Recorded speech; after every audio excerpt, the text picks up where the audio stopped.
100% financing, part one. Every investor wants 100% financing for all of their investments that they're doing. Obviously, you don't want to come up with any money out of pocket, but that's the unicorn that every investor is looking for. That being said, that refers to the purchase of the property. That really doesn't include your closing costs, your inspections, anything that you may incur in the process of purchasing. I'm just saying about the financing itself. You can purchase a property subject to. That means you can assume the existing financing on the property, whether it be VA, FHA, conventional, commercial. It's been my experience that banks don't prefer to do this, especially since they can start a loan over and not miss out on any of the extra interest that they can charge. That is not to say that can't be done. Once I purchased 5 buildings all on the same street this way, amazingly enough. Put it into context, an owner hired me to manage his 5 properties. Disclaimer, he had a head injury at work. He couldn't really manage the properties. He just, the mental capacity wasn't there. I'm assuming he got a very large sum of money from his accident, because he put 20% down on these properties. And just dumped all kinds of money into them. New windows, new carpet, new tile. I'm just the upgrades that he did to these properties. Were amazing. And then anybody with cash in hand, he just let him move in. He never did any background checks. He never checked, their credit, never checked for prior evictions. And then when he ran into problems, he hired me as a property manager to fix his issues. So 2 days after I started fixing his issues, now granted, he had a head injury. I gave him a lot of leeway because of this. Literally, he was calling me. He's like, "Why haven't you fixed my problems? You haven't done anything." And I was like, "It's been 48 hours. How many months has it taken you to get to this point?" He was rude and ignorant, not only to me and my workers, but even his own tenants, to the point where I told him, "You're not allowed to talk to your own tenants. I will deal with them because you're going to get arrested." He was just basically blatantly breaking the law. Just the threats. I think he said he was going to kill somebody at one point. I'm reminiscing. He, just derogatory remarks. Just all kinds of stuff. The city, had issues with him.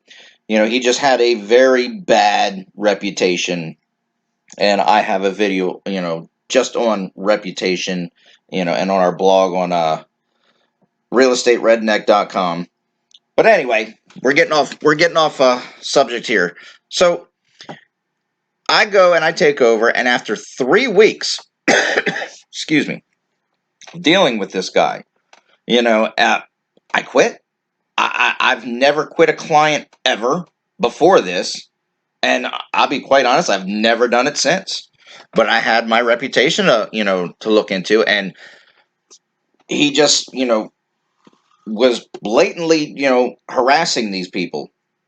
And when I quit, I told him, I said, "Look, you don't have the personality and the demeanor to be a landlord, so I suggest you sell your properties." I'm not saying I'm interested in them, because I wasn't. I had no desire to own these properties. But I suggested that, he put them on the market and he sell them. Fast forward a couple years. Now, my ex-client finally decides to sell these properties that, I'd done told him, years ago that he needed to do this. And, he already run the business into the ground.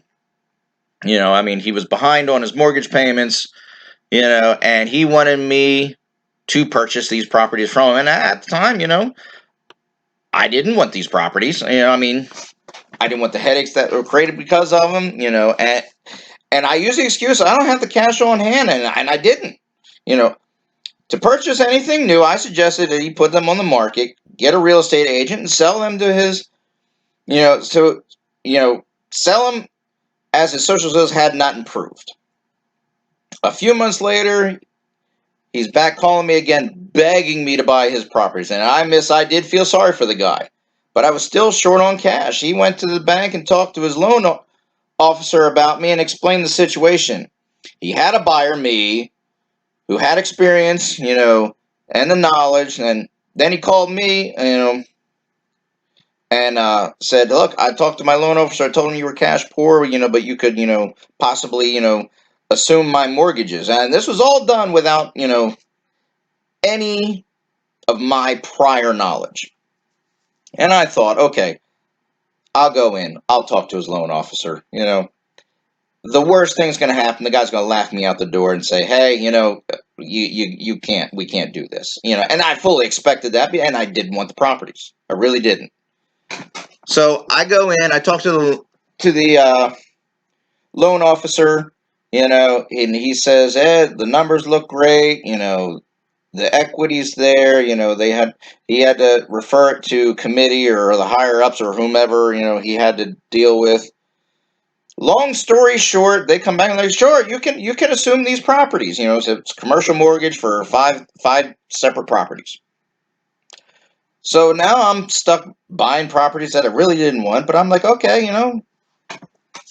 no money down. I can do that. That's not a problem. So in the end, I ended up purchasing all these properties for no money down. Not only was it 100% financed through the bank, they even rolled in my closing costs, which kind of threw me. They usually don't do that. I gained $60,000 in equity that day. I brought no cash to the table. I added 5 properties to my portfolio. And I got another investor out of a bad situation. He was drowning and he was happy to just get out. You don't want to be that motivated seller. Now, it wasn't all great. He lost $60,000 in equity that day. But as far as he was concerned, it was better to take that loss than to lose every last bit of it, because I don't know how many months behind he was, but they was getting ready to foreclose on him. So a piece of advice: you will always have something go wrong. It's the nature of the beast. You roll with the punches, you move on. I lost a month's rent and got $60,000 in equity. I met with the new tenants. Oh, let me back up. When we settled, I didn't have any names of tenants. I didn't have any leases. I didn't have any security deposits. He'd spent all those. Literally, I was taking notes at the settlement table of who lived where, what they owed, how far behind they were, how much their rents, were in arrears. And, when I went around and after the settlement and went and met all these tenants and told them where their security deposits went, they weren't surprised because they dealt with this guy. But in the grand scheme of things, I bought 5 properties in one fell swoop, no money down, and literally gained $60,000 in equity on a property I didn't really care about or want. So, okay, this is Joe Mail, your real estate redneck. You can find us on realestateredneck.com, or you can find us on Facebook, Real Estate Redneck as well. Hit the subscribe button and come visit us. Hey, happy hunting. Look out for part 2.